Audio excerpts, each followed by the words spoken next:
One of the first things you need to know when doing foam fabrication is how to cut foam.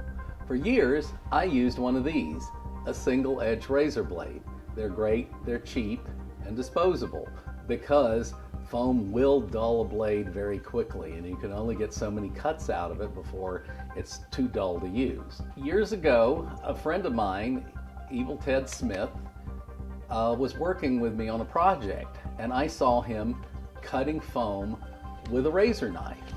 And I said, "Ted, doesn't that foam dull your blade?" And he says, "Of course it does." I said, "What do you do?" And he pulled out this little gadget.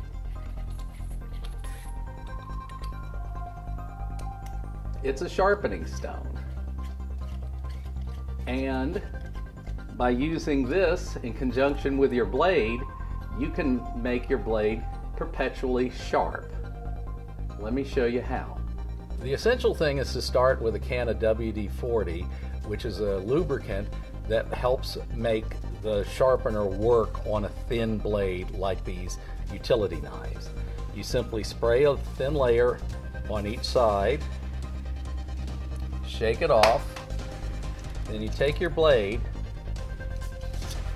and diagonally across, making sure you're getting the whole blade and not just a section of it if you're doing it straight, but you're getting the whole blade. You only need to do this a couple of passes for each sharpening.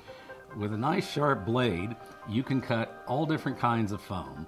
This is L200, which is a cross-linked polyethylene foam.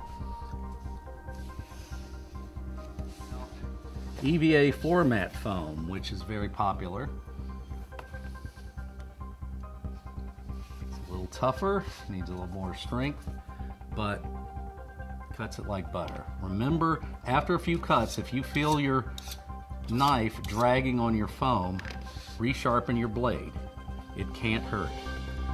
And for you people making puppets, we have a soft, more spongy foam. And again, you have to make sure it doesn't catch, but again, you can get a nice clean cut. And this is the ideal way to cut foam.